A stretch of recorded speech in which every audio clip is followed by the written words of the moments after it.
রাতভর অভিযান, হাবড়া স্টেশন দখলমুক্ত করতে চলল বুলডোজার। সব হারিয়ে অসহায় মানুষগুলি, তাদের পাশে দাঁড়ালেন স্থানীয় বাম নেতৃত্ব।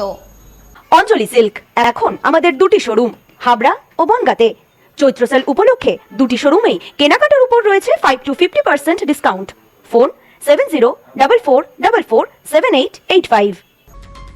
উত্তর চব্বিশ পরগনা জেলার শিয়ালদা বনগাঁ শাখার হাবড়া রেল স্টেশন চত্বরে সোমবার রাতে বড় মাপের হকার উচ্ছেদ অভিযান চালায় রেল প্রশাসন। রেলের জমি জবরদখল মুক্ত করতে এই অভিযানে নামানো হয় বুলডোজার, যার জেরে কার্যত মুহূর্তের মধ্যে ধ্বংসস্তূপে পরিণত হয় 5 শতাধিক অস্থায়ী দোকান ও গুমটি ঘর। এই ঘটনাকে কেন্দ্র করে গভীর রাত পর্যন্ত স্টেশন ও সংলগ্ন যশোর রোডের সংযোগস্থলে তীব্র উত্তেজনা ছড়ায়।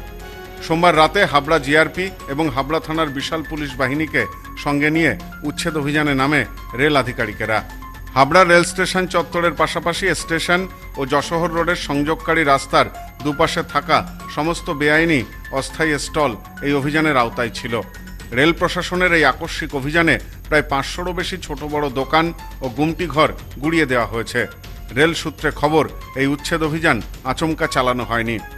আগেই রেলের পক্ষ থেকে বেআইনি হকারদের জায়গা খালি করার নোটিশ জারি করা হয়েছিল, যাতে হকাররা আর্থিক লোকসান এড়াতে নিজ নিজ মালপত্র আগেভাগেই সরিয়ে নিতে পারেন, সেই অনুরোধও করা হয়েছিল।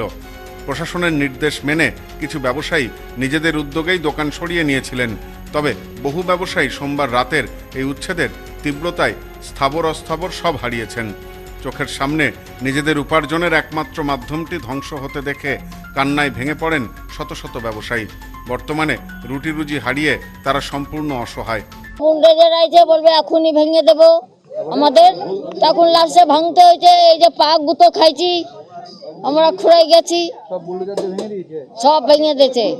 আমরা এখন ওই যে সব মাঠে ফেলাই রাখছি সব। ক্ষতিগ্রস্ত ব্যবসায়ীদের দাবি, প্রশাসন তাদের উচ্ছেদ করার আগে কোনো বিকল্প কর্মসংস্থানের ব্যবস্থা করেনি। বাবলু চক্রবর্তী নামে উচ্ছেদ হওয়া এক হকার জানালেন, গতকাল রাতে রেলের পক্ষ থেকে এই উচ্ছেদ অভিযান চালানো হয়। বহুদিন ধরে এখানে হকারি করছিলাম, উচ্ছেদের ফলে খুবই সমস্যায় পড়তে হলো।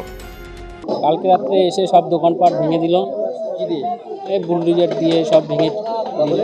তারপর আমাদের সব এই যে দীর্ঘদিন ধরে স্টেশনে হকারি করছিলাম, দোকানদারি করছিলাম, এখন দেখতে হবে কোনো কাজ। এখান দিয়ে স্বপ্ন তৈরি হয়েছিল, অনেক স্বপ্ন তৈরি হয়েছিল। গভীর রাতে এই উচ্ছেদ অভিযানকে কেন্দ্র করে এলাকায় উত্তেজনা ছড়ালে অসহায় মানুষদের পাশে দাঁড়াতে এগিয়ে আসেন স্থানীয় বাম সংগঠনের কর্মীরা। রাতের বেলা এই অভিযানের বিরুদ্ধে তারা যেমন প্রতিবাদ ও বাধা সৃষ্টি করেন, তেমনি পরদিন অর্থাৎ মঙ্গলবার দুপুরে ক্ষতিগ্রস্ত পরিবারগুলির জন্য খাবারের ব্যবস্থাও করেন তারা। বাম কর্মী ঋতবান দে বলেন, যতদিন না এই উচ্ছেদ হওয়া অসহায় মানুষগুলি নিজেদের পায়ে দাঁড়ানোর মতো কোনো বিকল্প পথ খুঁজে পাচ্ছেন, ততদিন আমাদের পক্ষ থেকে তাদের দুবেলা খাবারের ব্যবস্থা করা হবে। আমরা এই অমানবিক উচ্ছেদের বিরুদ্ধে লড়াইয়ে তাদের পাশে আছি। হকার বস্তিবাসী যারা, তাদের দোকান বাড়ি ভাঙা পড়েছে, অনেকে এখান থেকে চলে গেছেন, কিন্তু এখনও অনেকে আছেন যারা থাকার জায়গা পায়নি, তারা হয়তো রাস্তায় বসে আছে। আমরা আমাদের পার্টির উদ্যোগে, সিপিআইএমের উদ্যোগে, আমরা যারা এখনও চলে যায়নি, যারা আছে, তাদের জন্য একটু দুপুরের একবেলার খাবারের ব্যবস্থা করেছি। আমরা এই কাজটা কদিন চালিয়ে যেতে চাই, যতদিন না তাদের বিকল্প একটু ব্যবস্থা হয়, ততদিন আমরা এখান থেকে খাবারের ব্যবস্থা চালিয়ে যেতে চাই। সেটাই আমরা আজকে করেছি, আজকের থেকে চলবে 7 দিন, আশা করি আমরা চালাবো। বর্তমানে দোকান হারানো এই বিপুল সংখ্যক মানুষের পুনর্বাসন ও বিকল্প রোজগারের ব্যবস্থা কিভাবে হবে তা নিয়ে তৈরি হয়েছে বড়সড় প্রশ্নচিহ্ন। Bureau report, news no man's land, Habra.